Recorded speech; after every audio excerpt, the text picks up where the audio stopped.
Hello, everyone. Welcome back to Lily's Journey. This is the second phase of Lily Sin Barreras. And today I have to tell you, I'm extremely touched. I am so happy to have Dr. Margaret Robinson Rutherford with us. I love her work. I almost feel like I'm her patient through her books and her self-work. So I'm not going to waste any time, but I do want to tell you this.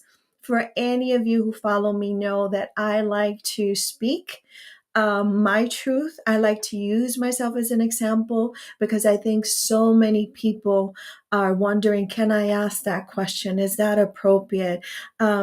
Is it okay what my tone should be? How do I explain it? The perfect thing that happens with Dr. Margaret is that we never know how short words can fall when we're trying to express emotion. So let's know, because no time is enough with her. No time is enough with her. Dr. Margaret, thank you so much for joining us today. Thank Lydia, you. I couldn't be happier. When you got back in touch with me, and of course I'd been on several years ago Yes. when my initial book came out, and I was delighted to hear from you. Say, "Oh, good, I get to talk to Lydia again." It is amazing because I know you have your own podcast. I know that you are called by many people. I know that your expertise and your experience are in demand. I know TED Talk was smart enough to like call you up and say, let's do this. And I think what you are offering us is so different and so needed. I say to people all the time, had I had a book like this in my early 30s, I'm Yeah. 57, Mhm. I probably would have understood myself better and I probably could have presented my feelings or had language to use with my therapist. But Dr. Margaret Hungerford, please, Rutherford, I always want to say Hungerford. Can you tell us a little bit about what is this perfectly hidden depression? Sure. Um, I think sometimes they say authors write books for themselves, and I'm not so sure my life wouldn't have been better if I'd had this book in my 30s as well. Um, Perfectly hidden depression for one thing, it's a term I made up, about 10 years ago now, maybe 9. I pulled it out of the air because I was trying to describe people whose outward appearance, whose external way of being looks very successful, is very successful, not doesn't just doesn't look successful, but Mhm. is successful. They're high functioning, they're people we all count on in our lifetimes. And we count on them to be responsible. We count on them to get the job done. We count on them to do what they say they're going to do, and they don't disappoint.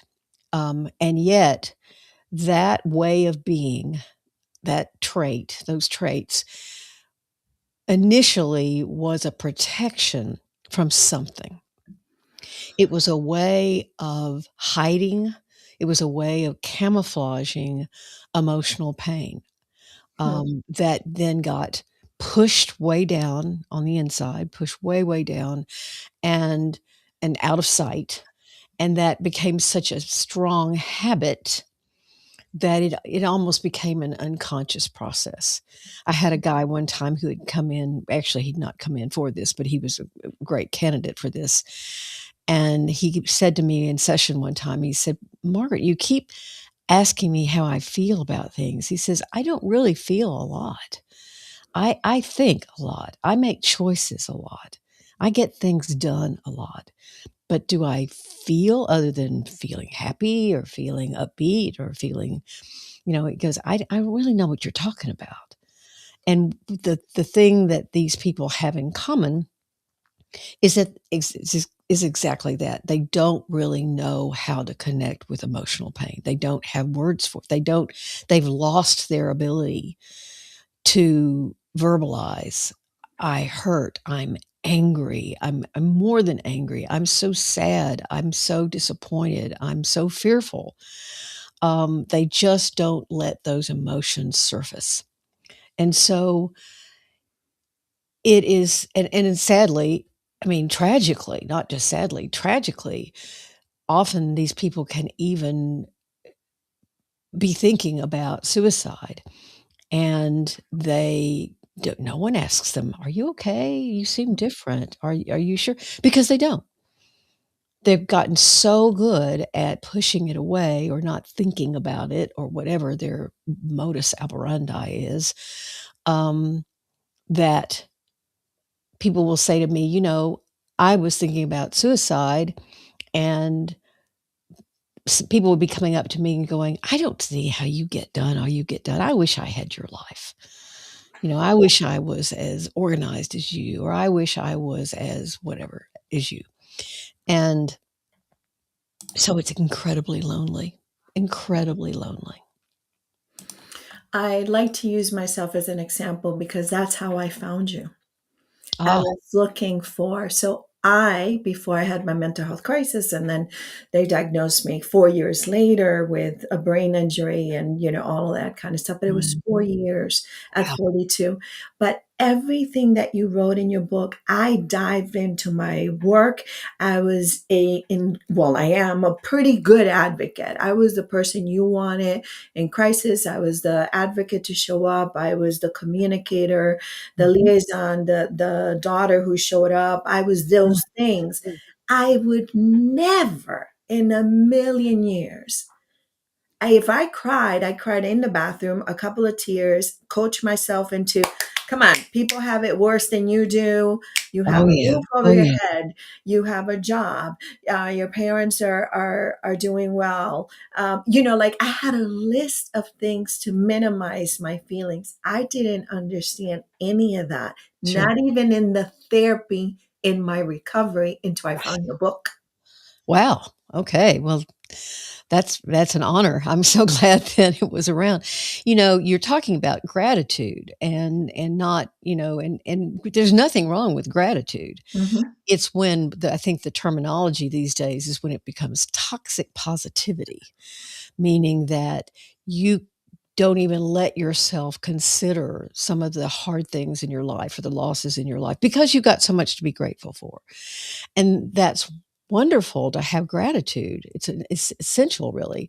But at the same time, it doesn't block or prevent from also being real this sense of loneliness or feeling out, or fear or depression or even suicidal thoughts. I mean, it is, I can't tell you the people who've reached out to me in the last 10 years who, I love that. I've forgotten that your folks can write in simultaneously. They This is can wonderful. because we're doing it live, but we also have so at some point we have a great therapist, Puerto Rican woman, and her name is Rebecca Betancourt, and she is also on Facebook, and she's saying hello, and she's also Oh, saying, it's a great topic. So I'm so glad, Rebecca. I would love to see you on the YouTube channel so you can exchange with Dr. Margaret Hungerford. She just wrote a book herself, but yes, and that's the reason I do it live and I do it through the system so then later on, people can also, you can look at it and say there's some questions so people can contact you.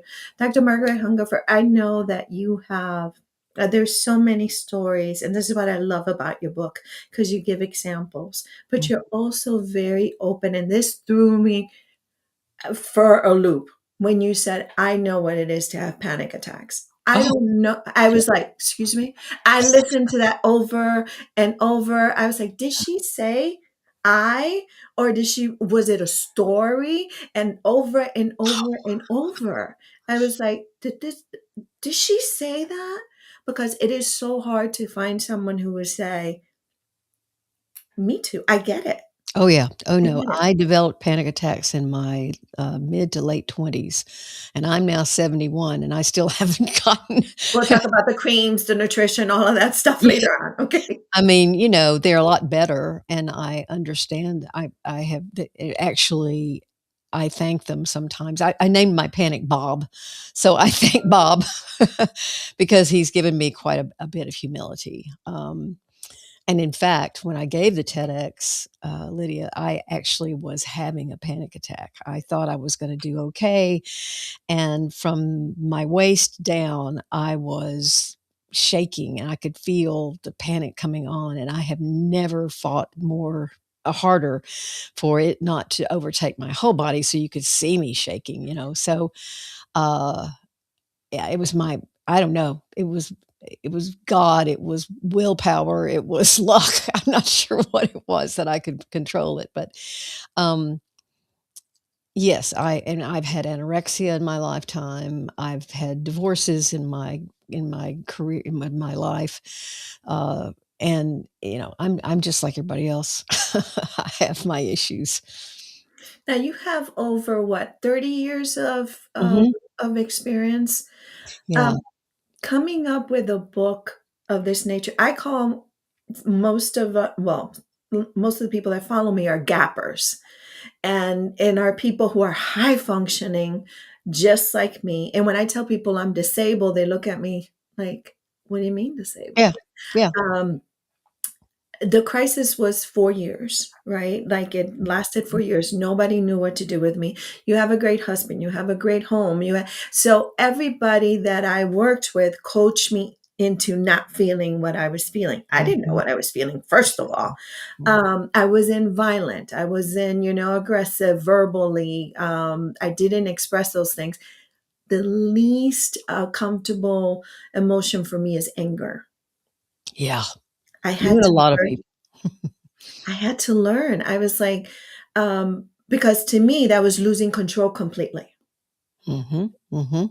And I was not going to do that ever. No, no, no, no, no. Yeah, you might show mild irritation, but nothing like true anger, or because it's anger is vulnerable unless you're using it to punish, Of and course. then you're just, you're trying to hurt someone else, intentionally. And but when we get angry about things we care about, again, healthy anger, and Mhm. so, um, it is when you risk showing healthy anger, then, you're letting people in to who you are. Mm. Um, I learned a few years ago to befriend my anger. I like that. Hi, Becky. Becky with gray hair. Yes. Um, This is the therapist I am talking to you about, who just wrote a book herself oh, and is amazing in her field. So that's why I was hoping that she would come over here. And her and I have had brief conversations, and she's coming on the podcast as well. Dr. nice. Margaret, so it'd be great for all of you to connect and follow your podcast. Your language is so easy to follow. Oh, I good. remember, and, Yeah. and that's beautiful. I remember saying to a therapist first, I'd Mhm. never been to therapy. However, I'd been to a psychiatrist and I was being medicated, Ah, well, of course, they'll just give you a pill. Say, "Oh, right? So and sometimes they do. I don't wanna knock medication, so I couldn't sleep. I now know that there was a lot of anxiety. I was a single mother. I was, very proud Puerto Rican woman. I got this. Service my community. Whatever job I had was community driven. Mhm. And I focus on that. So that's where I put all of my energy. What I forgot was me. And not until I got sick, like I had to depend on, my mother and my husband and all of that kind of stuff, um, did I realize that I didn't have friends, that I confused Yeah. colleagues with friends. Well, again, to have true emotional intimacy, part of the requirement for that is that you do risk. You risk. And even if you just say, "I'm having a bad day," I mean, that is vulnerable for some people, and, um, so it is, I'm fascinated by these comments. I can't keep myself from reading them. Um, and so for someone who has this camouflage going very actively, it is terrifying for them to think that someone might see behind the curtain, Mm. and see who they really are, see some of their struggles, and so they do a lot of things to keep other people away. She's the friend or he's the friend that, you kinda think to yourself, "Gosh, do I really know much about her childhood?" Or, "Didn't her mother die last year and I've never heard her talk about it?" Or, you know, "Didn't he, uh" lose, I mean, well, no, they probably would not lose their job. Didn't he get a divorce? And, he's always so happy and, I don't know. It's you just don't know anything about them because they don't let you in on it.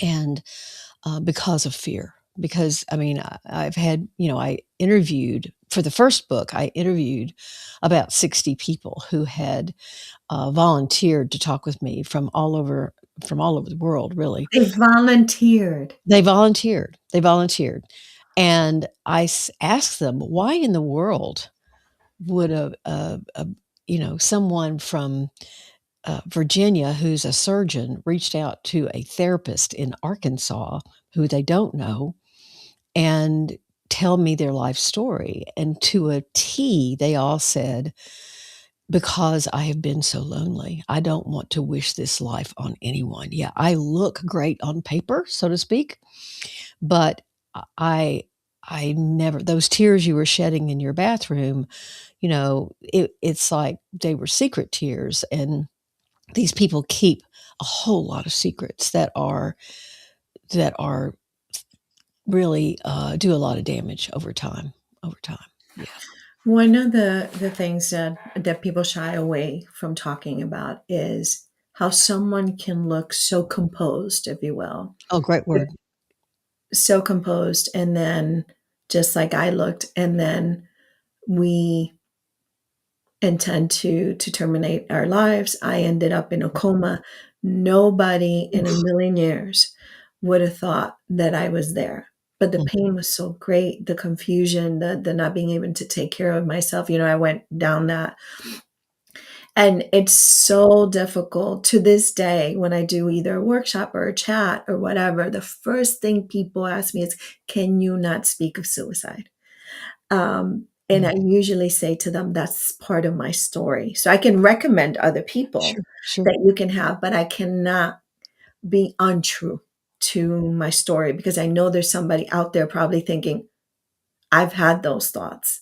I've seen myself on that, Yes. self-harming, whatever it may be, the relationship with food, may you not eat. I have a girlfriend who was like for years, she just a piece of bread. And actually, anorexia tends to be fairly common, but again, it's a socially acceptable form of perfectionism, right? Because we value thin people, and so, we kind of worship that, and so it's a very socially acceptable way to have immense control in your life, but nobody's gonna say, "What's wrong with it?" So, Um, I wanna tell you a story about the TEDx, because I have done that. So I did that in 3 years ago. Um, and by the way, it's almost at 2.5 million. It's I have views. watched it, I don't even know how many times, and I share with It's anybody who will crazy. allow me It's to. crazy. But it is, I got a message on LinkedIn from a woman I did not know. And she said, "Would you mind talking to me? I've been hearing about this perfectly hidden depression thing. I'm curious." And so, of course, whomever. So she and a friend of hers and I got on some Zoom or something like this. And, that was in 2020, well, the fall of 2022. And she said, um, one of our friends killed herself on Valentine's Day in her home. Her husband found her. And at her funeral, he came up to me, the husband came up to me and handed me a book and said, "I found this on her bedside table," his wife, who's now dead, and it was my book. And he said, "Obviously, she was looking for something." I Right. mean, I cried when I heard it. I was just like, "Oh, no, this is awful." But, anyway, that woman who contacted me was a co-organizer of TEDx Boca Raton. And she said, "I really want you to submit, uh, to be on our TEDx." I didn't get in the first year, but I did get in, the second year I did it, and that's when I had the panic attack interview, so or speech. Um, but I've heard from so many people since then, and, there's also way back in the 1930s, the man who formed the American Foundation of Suicide Prevention, or the American Association of Suicidology, that's what it was a guy named Edwin Schneidman. And Edwin Schneidman had studied suicide all his life, and it was when maybe I don't know if your listeners know about this, but there's a book called the DSM that mental health professionals use. It's the Diagnostic and Statistical Manual of whatever, but it says, you know, you have these criteria, and this is what depression looks like. This is what bipolar looks like. This is what anxiety looks like. And Schneidman was saying they've got it wrong. Depression itself does not predict suicide. Exactly what you just said, unbearable pain, what he calls psychache, is what predicts much better suicidality. So I tucked that away and wrote about it in the book because I think that's exactly what's going on. These people do not fit the criteria for classic depression. And if they walked into somebody's like my office or a psychiatrist's office, they wouldn't think they were depressed because they don't look depressed. I They didn't don't present fit that those way at all. criteria. They don't fit the criteria. So, anyway, it goes along with what I've been saying about perfectly hidden depression. I saw that you flashed the workbook up, which was just published in April. And somebody asked me on a podcast recently, why did I write it? I wrote it because a lot of the people reading the book told me that, well, some at least, told me that although the exercises in that first book were life altering, they were very hard to do. And I guess, you know, it's a blind spot I have because I've been a therapist for so long and I'm used to people going deeper into topics, and I thought it was, you know, I didn't think they were easy, but I didn't think that they were all that hard either. But I think for someone who's never been in therapy, they're probably more difficult than I realized at the time. So the publisher and I put our heads together and I said, you know, maybe if I write a workbook that's really it's not as much past oriented as it is present oriented. Yeah. And as you can see, I can't let anybody borrow it. But I don't want to interrupt you, but I do want to give you because I know you're looking at the comments. We have Saimad, and so I want to go back to her comment. There are a lot of professionals who are dedicated to helping others. Not everyone fits in this field. And this is something people are afraid to say. Like, I have fired therapists. Yeah. Oh, yeah. One therapist said to me, "You are so great. I enjoy talking to you so much." And I was like, "What am I, in a cheerleading? I want work. I want to No, see where I'm at." And exactly. another therapist said to me, "I don't believe you have a brain injury." And I said, "Okay, we're done." But I don't recommend anybody does that without finding someone else. But Simon is absolutely true. There's a lot of people also that work with people who are trying to address their mental health or services or whatever, and they can't come out and say, "I suffer of this," because their job could be terminated. Yeah. Yeah. Yeah. And they don't have to terminate you for that. They can terminate you for anything else. Yeah, they'll But the find us. minute you disclose, they start taking projects away from you, so on and so forth. And that's Rebecca already bought your book on Audible. That's I great. wanted you to Buy the know that. workbook, buy the workbook. Yeah. No, the workbook comes at it more from, this is what's going on today, and this is what is probably preventing you from seeing it as a problem, and it also takes the tack of, you don't wanna throw out everything. I mean, you're a perfectionist. You probably get a lot of satisfaction out of doing things very, very well. You don't wanna throw that out, but what you do want to challenge is some of the things that, are problematic and may even lead to this depression. These are such great questions. I see high functioning depression and debilitating depression. I focus on hopelessness when assessing for suicidal ideation. Yeah. Um, and you know, high functioning depression to me is depression that You do fit the classic definition of depression. You will fit that symptom checklist, but for some reason, your ego skills are strong enough to where you can still function.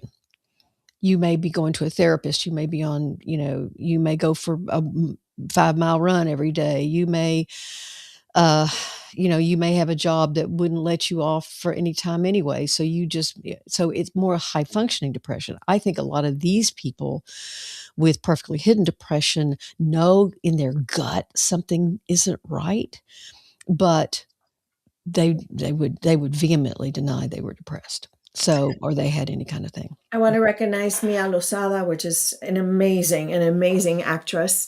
And she's also on our Facebook. So, Mia, if you want to share with Dr. Margaret, you can come I'd on love to to. the YouTube channel because she loves the comments. She loves the comments. One of the many things that happens in not only my community as a Latina woman, but in many communities, add to that women. Um, and the silence for men too when it comes down Mhm, to mhm. depression. We don't always recognize it because, for example, in when I grew up, it was don't let anybody see you sweat kind of thing. Oh, I'm yeah, going to yeah. translate it Mhm, mhm, in English, right? So don't share your pain with anybody, um, because they will use it, and that's a fact in many occasions. Being mhm. vulnerable, you can share it with someone, um, and then they use it later on, and you could see it. So there is a risk Yeah. of becoming vulnerable. What would you recommend for people? Because friendships for me, and I know many of you that are here probably agree with me, are vital. I need to connect with humanity. Mhm, Um, mhm, However, I am very particular about using the word friendship. I know mm, a lot of people, mhm, but mhm. friendships for me are completely different. I used the term vulnerable in the first book frequently. Since that time, because that was 7 years ago now, since that time, I have switched to using the word transparency Mm, because so many people do understand vulnerability to be powerlessness, yes, and they equate those 2 things. In this case, I understand that use of the word vulnerable, but in this case, I was not using the term like you just let down your guard and let anybody in who, I think you have to be choosy. You have to find people that you trust, um, and allow trust to grow. So if you don't ever risk or you're never transparent, even if it starts out with the simple step of I don't really talk about who I am very much or what I really am like. I'm too scared to do that. right. And your friend or the friend you're trying to trust would go, "Well, tell me more about that." And you say, "Nope, that's it for today. That's all you That's get. all I can go." Yeah, I just said something I thought I'd never say. So, um, uh, this is not a diagnosis. Somebody asked, "What about CPTSD or complex PTSD?" That's a diagnosis. It's a trauma-based diagnosis when trauma happens, over and over and over and over and over and over in someone's life. And so it develops into this, form of post-traumatic stress that, really is very debilitating to most people, very debilitating. So I don't know what this question is about as far as its, uh comparison with perfectly hidden depression. I think that, it's not that people with this kind of, syndrome is what I call it. It's not that they don't have trauma in their lives, but because they certainly can. Uh, I've worked with many a person whose mother or dad or the parents were alcoholics or left them, neglected them, all that kind of my thing. father was an There alcoholic. you go, had hit the nail on the head again, huh? And so, it's not that they are devoid of trauma, but at the same time, something allowed them to protect themselves, to hide, to camouflage, and they became very dependent on that way of being because it works, frankly. It works to be the star athlete in your high school, or to be the person in the class who is very smart or who has some skill that's, highly, valuable. Um, it's not something big, and when you do that, people don't generally they see that first. They see, what looks like strength and is resilience and strength and success and all that kind of thing. Uh, but, I in the workbook, I, came up with the term of it's kind of you're both guard and prisoner in your own space, because you're a prisoner, your emotional trauma, your pain is imprisoned by this camouflage, but then you're also outside.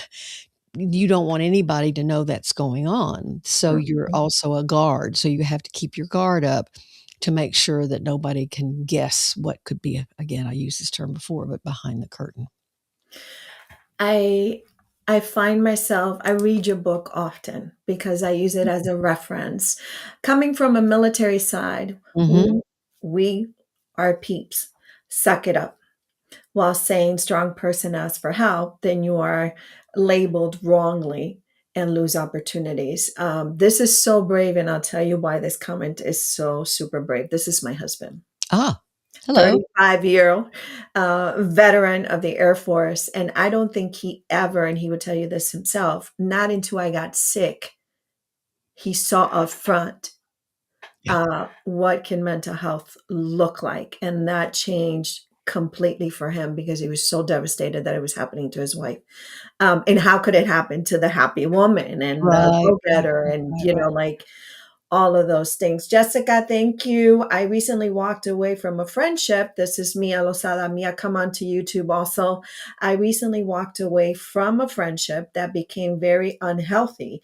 And I tried to help someone, but in the end, that person, I know you love these. So that person, let me see if I can follow. Days, it feels like my depression wants to take over. How do you keep depression from taking control while you are trying to rebuild your life and trust in other people? Whoa, Oh, wow. that's a whammy. Yeah, that's a whammy. Well, okay, so if I understand your question, you're saying sometimes when you are it sounds more like you're dealing with classic depression, rather than, I mean, if I'm did I understand right, Lydia? Is that what she's talking about? Mia, is that what you're talking about? Because Yeah, it sounds like there's some PTSD here. She's trying to make the story short, but she can't. But Mia, come on to the YouTube and we can talk yeah. with Dr. Margaret. She's not here to diagnose, but definitely to guide us. And I would like to steer. Hi, Jessica Lopez.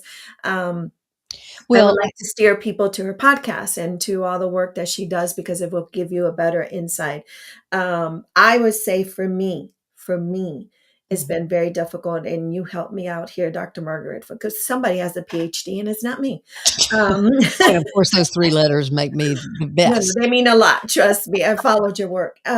For me, I've had to create boundaries. That was a thing I didn't know either. I Mhm. took phone calls 2 o'clock in the morning, 3 o'clock in the morning, all kinds of.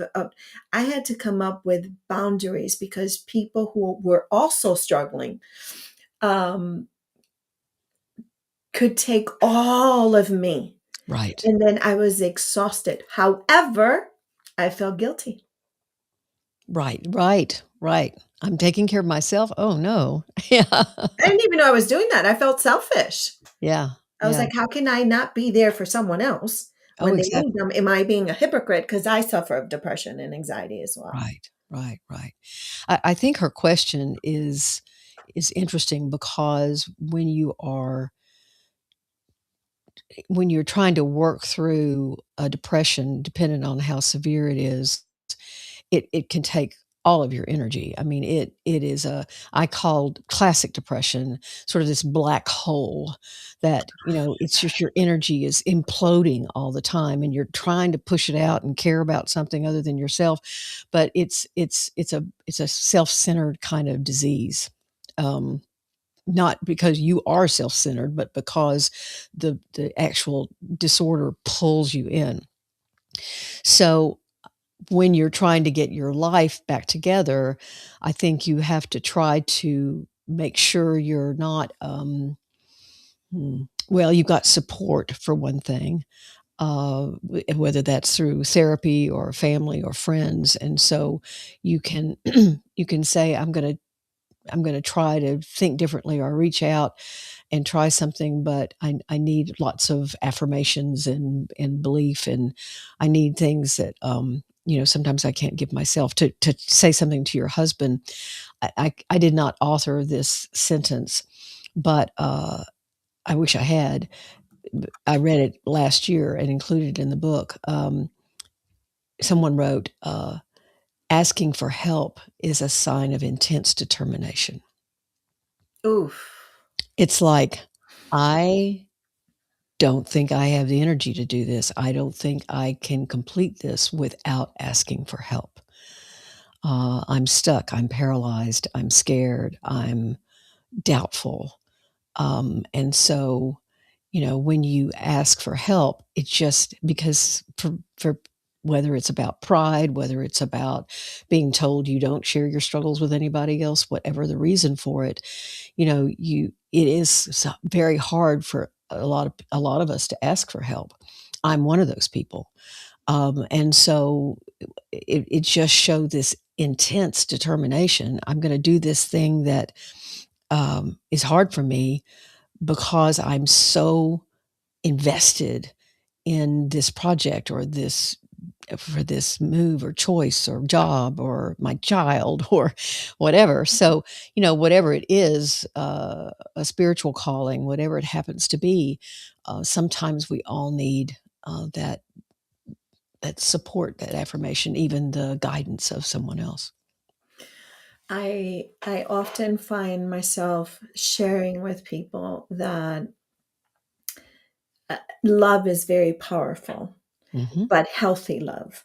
mhm, And so there are many people who will say that they love you, but there are conditions to this love, right? mhm. So Sure. you start putting little presents in these boxes just so you Mhm. don't have to deal with someone who's angry or disappointing anybody. Like I know that I've been paralyzed in my life because I want everything to be perfect. Yeah. Um, Everything to be perfect, and not until it's perfect will I do it. However, I don't know what perfection looks like, so you become paralyzed. Well, and what does it look like to the person who's judging you or looking at you? It's, um, I'm glad I'm here too, Luis. Thank you. Someone who's been writing a lot of things is comparison questions, but one of her first, let me see. Yeah, there are a lot of professionals who are dedicated to helping others. Not everyone fits this field. I'm so glad for learning more.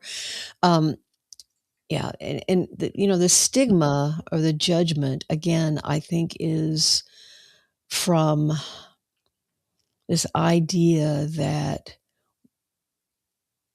we're supposed to never falter.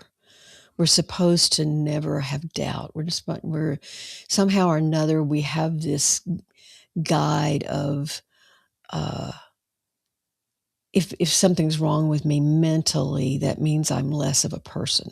Mhm. When I first started writing about my panic and admitting on social media I had panic, I did have a fear, very legitimate fear, that people would say, "Well, what are you doing being a therapist? You can't even stop having panic?" Um, That drove me closer to you. Luckily, I think it did for a lot of people. So, um, yeah, I just I don't see it that way. I was scared that that's what it would be, but I felt as if and still feel as if that the more that we see each other as in fact, my working definition of self-acceptance is this: recognizing that your strengths nor your vulnerabilities completely define you. So I think somebody can look at me and go, she's got panic, and she makes me laugh or whatever it is, and she wrote a book I value. But we are all ands. We are this Oh, and I we are love that. that. We are all ands. Yeah, we're all ands. The reason why I read your book more often is because the exercises that are in there, Mhm. sometimes, not sometimes, lots of times, I go there to challenge my emotion or my thoughts. Ah, okay. Mhm. So if I'm having that place, this is I want to really do this, Mhm. but I need to have self compassion because I can only do this much today. Yeah. And I got to stop this, I call it the monkey in my head, and my monkey actually has Mm. a typewriter, for those of you who are old enough to know what a typewriter is. So imagine tick, tick, tick, ding, tick, tick, tick, ding, constantly. So my monkey is very aggressive and very judgy and all of those things. So I call it the monkey in my head. um, but what do you recommend for folks that are just like, I don't have words. I know I feel uncomfortable. I know that when I try to do X, Y, Z, I don't feel good enough. I mean, I'm looking at Dr. Margaret Hungerford. She wrote a book or she has a podcast, people And she know has her. panic. And no, but people are not going to take that at all because and or I'm too old or I'm too whatever it is. So we have Sure. many reasons, but how do we challenge those to not be our paralyzing um, responses all the time that we have? Because we're not going to live. That's what I tell people all the time. I choose to live.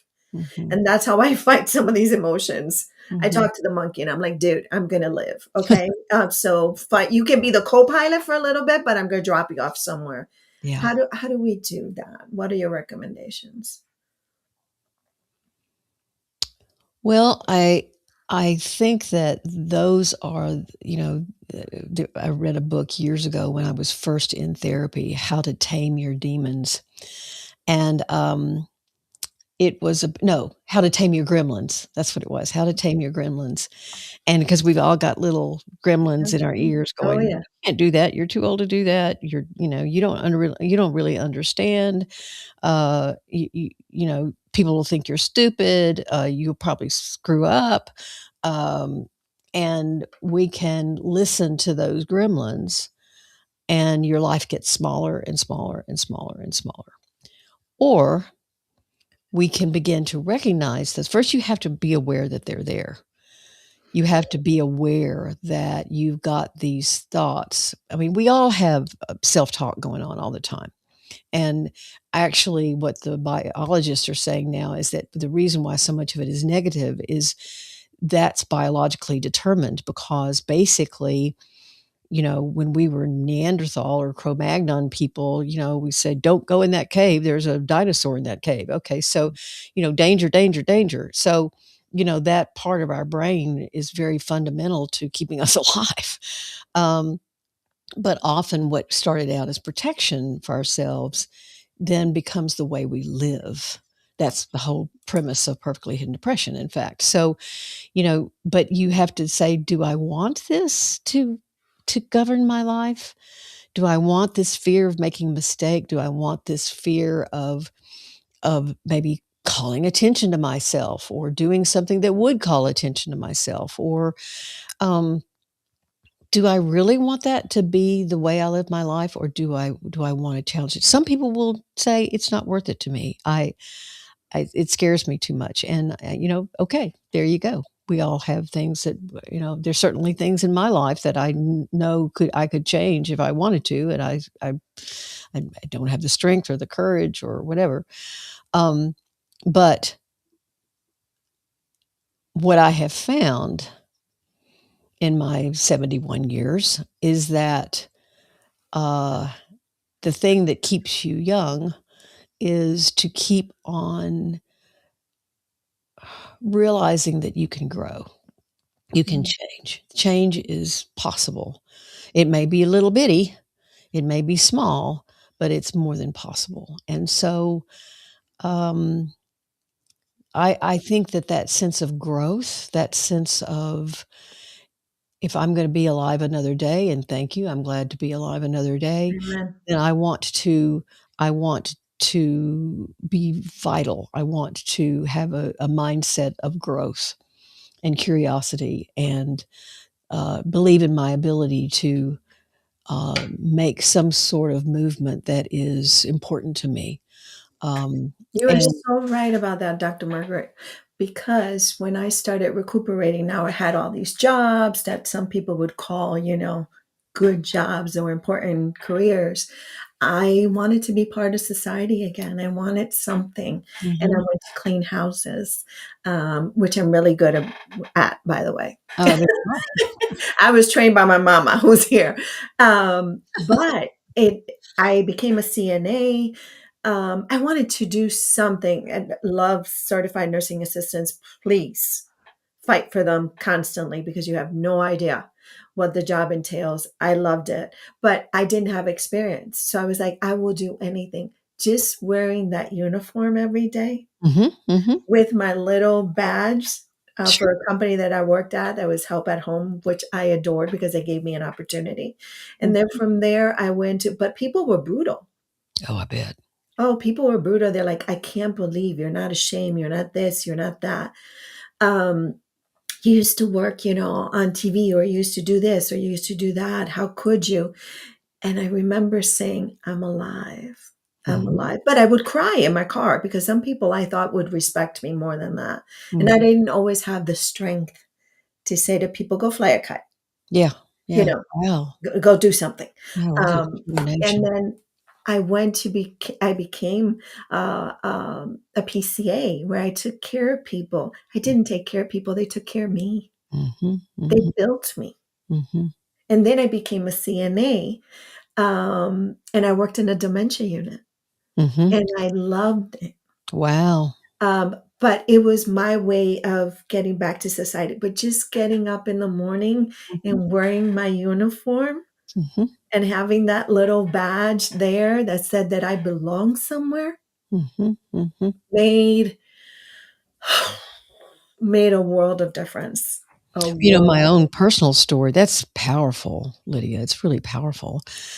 I was a professional singer in my 20s, I heard. and, I sang radio and television commercials during the day, and then I had a little jazz band at night.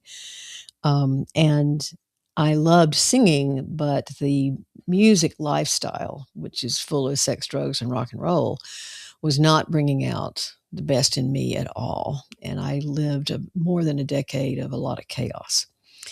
And the powers that be, I began volunteering at the battered women's shelter in Dallas, Texas. And I learned so much there. Actually, I was in an abusive relationship, an abusive marriage at the time. So I was being abused while I was listening to people who were trying to change their lives, and I learned a lot. And I realized I need to get out of music. And so uh, I began a 9-year road to I put all the money down I had in the world, and I started studying music therapy at a local university there in Dallas. And, but it was 9 years, and then I spent 3 in that program and, or 2 and a half, and, um, began thinking that I don't wanna be a music therapist, I wanna be a psychologist, and it was like, "You wanna do what? You don't even have a psychology degree." And so I went back to school, still singing during the day, but leaving the nightlife behind, and, studied psychology, and then began now, somebody told me that the school I got into, which was really quite a good school, took me in as a curiosity because they thought, "Who is this 30-something-year-old person who has been singing for a living, and what would she be like?" But that's fine. I was weird. I was there. I was curiosity, but at the age of 38, I got my PhD. So, um, you can make changes in your life. I mean, if somebody had told me when I was 22 I'd be a psychologist or I would have done anything like I've done, that wasn't in the plan. So you can make changes if you and I got rid of that husband too along the way. Picked up another one that's wonderful. Oh, Not we perfect. like him, so we're gonna applaud for him. We like him. We like him, and unfortunately, the other one needs, whatever Yeah, they need. yeah, yeah. Um, I think it's interesting that you point out that you were helping people while you were surviving your Mhm. own pain. Um, I was trying to help people. I was actually helping myself more than a lot of people probably. and that's the same example that I use when people thought they would get excited when I was coming into their home or Mhm, whatever, but mhm. what they didn't know is that I was so excited to go see them and Sure. to have people expect me and to have people Count do on this. you. Mhm, And so I had to take the the leap. I had to, like, mhm. deal with people. I had emails from people, all kinds of horrible things, that people could say with their tongues. It's Wow, very dangerous. wow.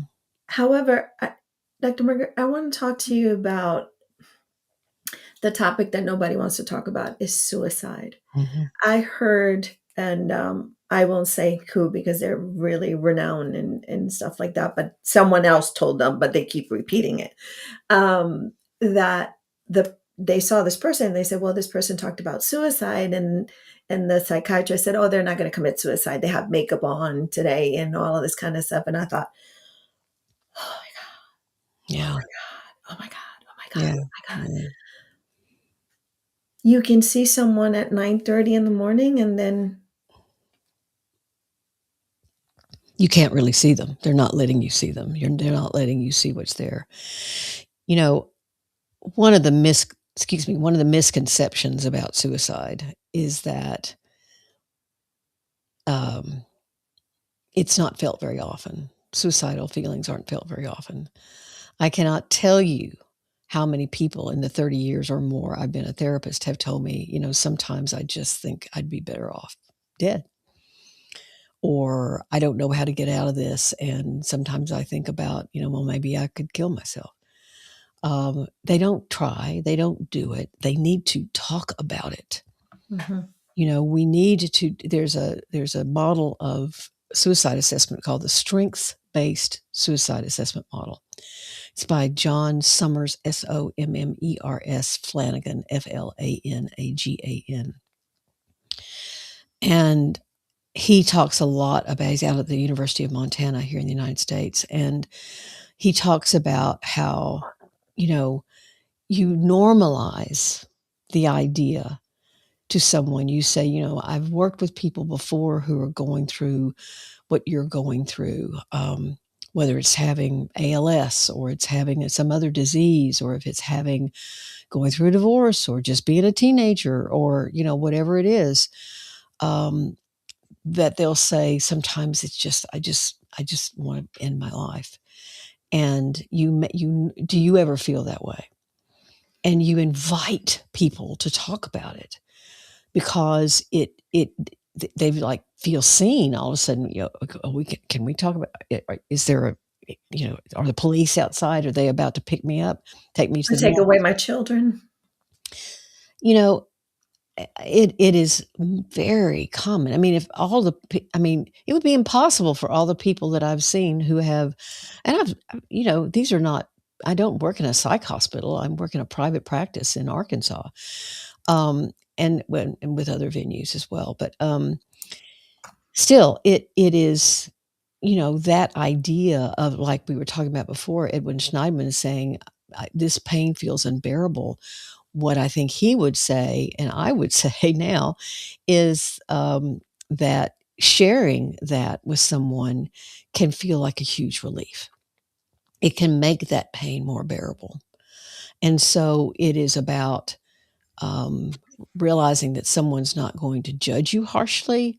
How could you do that? That's a sin, You're or selfish, your you're kid, your selfish. husband, No, your no, your sometimes. partner. Yes, exactly. And so sometimes it is just something that if we can talk about it, not normalize the act of suicide, but normalize thinking about suicide.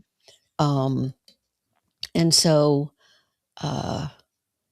that is what I advocate, certainly, and what I talked about in my TEDx. And one of the things about, I think, one of the more salient kinds of things that I talked about on in the TEDx.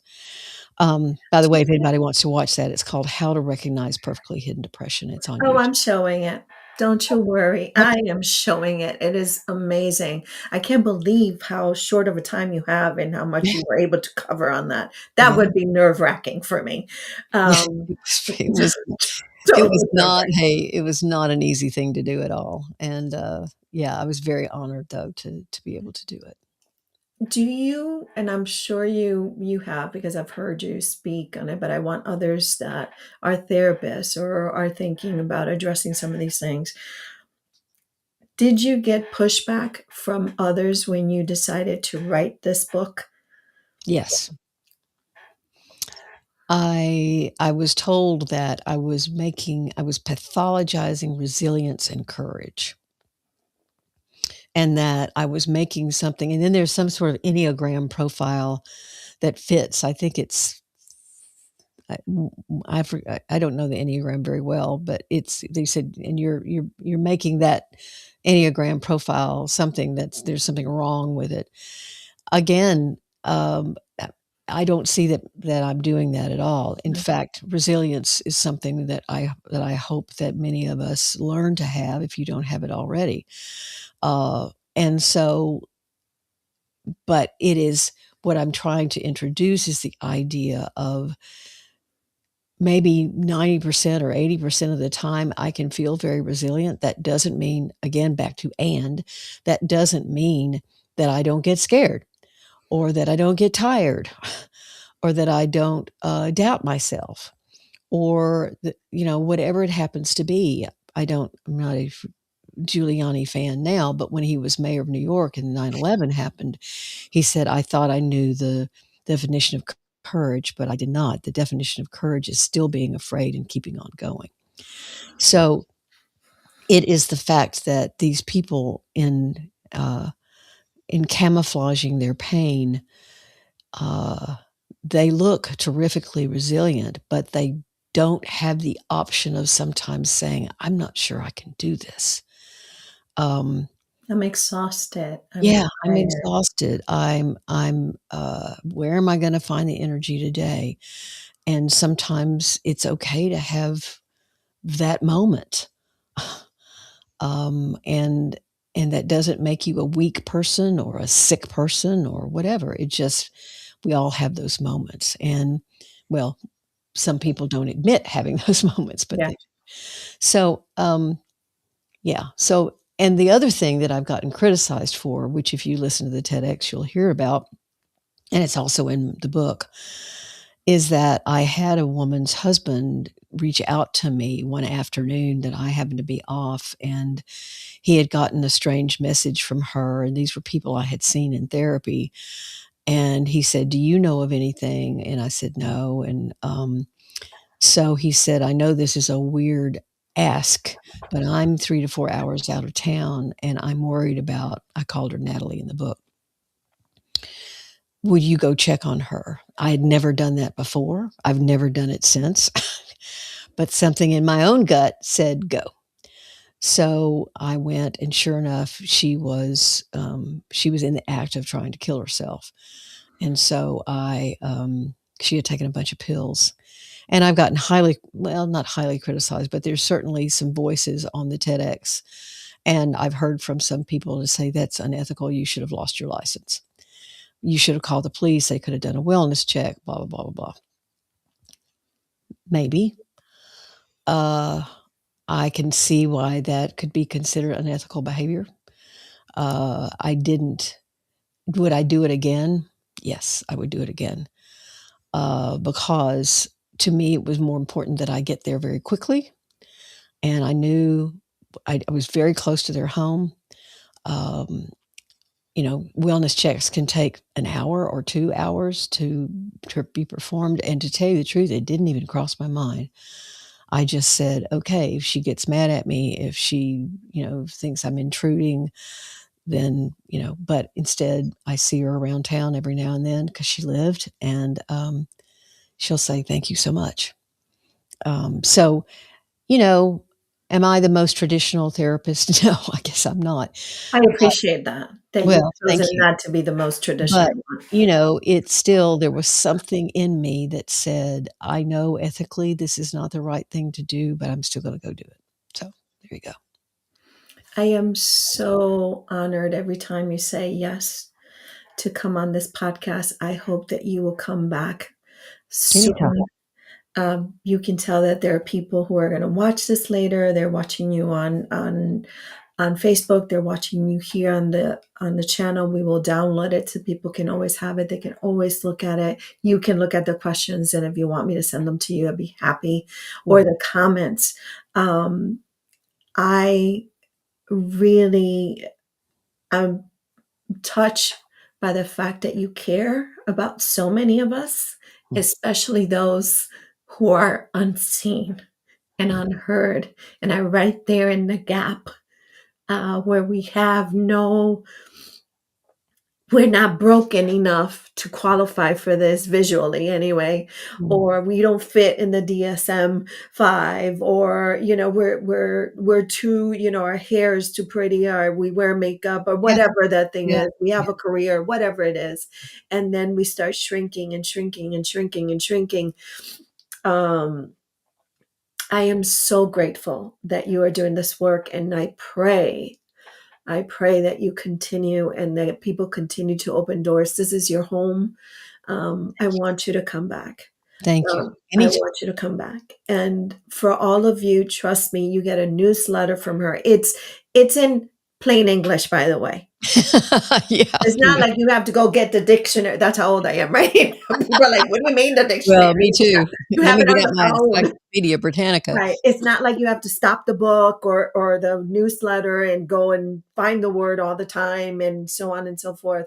I think is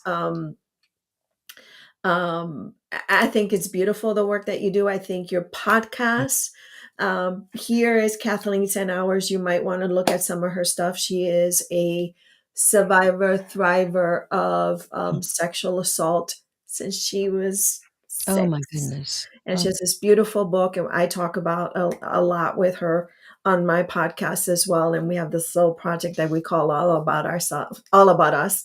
And she's on the channel. She's been so brave, a nurse. And I share this with you because I know you're always looking for, probably someone who's experienced stuff. And in her 60s, she decided to write this book, and it's called On the Other Side of the Wall. And it's not a wow. political statement. That's where things happen. But she Mhm. breaks area stereotypes. She came from a loving family. Her parents adored her. This all of these stereotypes that we have of where it happens. Mhm, mhm. She didn't fit anywhere. And then she was a nurse for 40 years. Oh, wow. Oh, yeah. But those of us in the helping profession, so this is usually fits us, so. So I am so grateful. Any closing words for, I don't want to let you go, of course. I want to, travel to your practice and sit there for hours. Um, Anything you want to say to the audience that you think Well, we should. thank you for being here, for one thing. Thank you for taking your time to, I admire Lydia very much, and I was delighted when she reached out, and my assistant didn't, well, she's a producer. She said, "Now, do you wanna do this?" I said, "Oh, I definitely wanna do Oh, this." No problem. if it's the person I communicated with, Yeah. she was amazing. Christine, yes, Amazing. she Yeah. is amazing. She is amazing. She's been with me now for 12 years, which is hard to believe, so, and we've only met each other once. So she came to Arkansas to That is visit. incredible. The world we live in. But, you know, I'm struck by these wonderful questions, that your listeners or watchers, whatever they are, have sent in, and, you can reach me lots of different ways. My email is askdrmargaret at drmargaretrutherford.com. I'm sorry it's so long. Um, my site is drmargaretrutherford.com. That's where you can, sign up for the newsletter if you want to. Um, my podcast is self-work. It is amazing, y'all. Yeah, And just Yeah, and Uh, so there are a lot of ways to reach out to me, and I'd be happy to answer any questions or whatever. my belief, God bless you. May you travel with the angels Thank you very and much. that you Not too always. soon. No, I didn't mean go away. I mean travel, meaning protecting. You cannot go anywhere. Do not destroy my life. It's all about me, remember? Don't mess with my life.